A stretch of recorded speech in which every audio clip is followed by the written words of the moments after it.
Ang General Santos City o Gensan usa ka first class nga syudad, highly urbanized nga dakbayan sa rehiyon Sorsogon o kini nahimutang sa habagatang bahin sa isla sa Mindanao. Sentrong regional sa komersyo ug industriya nga nasulod sa heograpiya, probinsya sa South Cotabato o gitawag sa titulo nga Tuna Capital of the Philippines. Abunda sa mga produkto sa agrikultura sama sa mais, lubi, pinya, asparagus, saging, bugas ug tuna. Tungod kay regional sa komersyo ang Gensan, daghang mga klase sa negosyo ang gitukod sa syudad ug usa niini ang mga sikat nga kananan, lugar nga diin didto ang mga tawo mukaon ug maglingaw-lingaw ug dayon mag-relax. Sa South Bay is ang tapit sa dagat, tapos hangin o sa sentro sa syudad sa General Santos. Dito kayo ang South Bay. Kita mo ang pasada dito sa Sarangani Bay. Ang South Bay usa ka lugar suroyanan sa mga turista ug lumad nga taga Dadyangas kung sa gabi gitawag og night market ug daghang mga klase sa pagkaon sama sa seafoods. Actually, ang pinaka the best na mga luto is mixed seafoods. Like malasugi, then mix siya sa sa shrimp and inbaw. Daghan tag mapilian diri natay barbecue, seafoods in grill din. Matod pa, dakong garbo sa mga residente ang lugar kay maanindot, makarelax ang mga customer kung musulod. Sadya, exciting ug bongga ang South Bay nga anaa nahimutang sa Acharon Volleyball.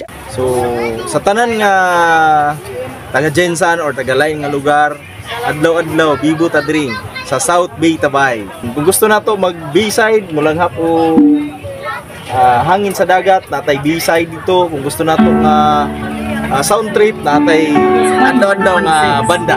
Bisan ang langyaw nga si Donald nga taga Manila, unang pag-abot pa lang niya sa General Santos City, wala na siya mibalik sa kauluhan tungod kay mas gusto niya nga mupuyo sa Gensan. Ano sinasabi mo sa Manila?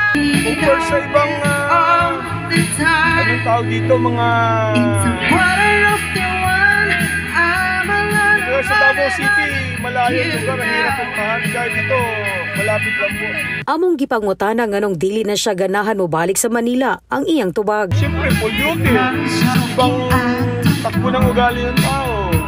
Sadya ang South Bay sa Gensan. Adunay imong matanaw nga kalingawan sama sa entertainment, mga klase sa potahe sa pagkaon ug daghang mga bisita kay para mag-chill sa kagabhion. Maayong gabi sa tanan. Please paminaw mo every day sa Radyo Sincero 88.7. Especially maayong gabi sa amo ang station manager Miss Lizelle Banga and aming admin Ma'am Tata. Sa tanang taga Radyo Sincero and sa amo ang bisita gikan sa Kidapawan City, amo ang habod nga reporter Leo. Maayong gabi yoga. Siyempre, every night po 8 p.m. to 10 p.m.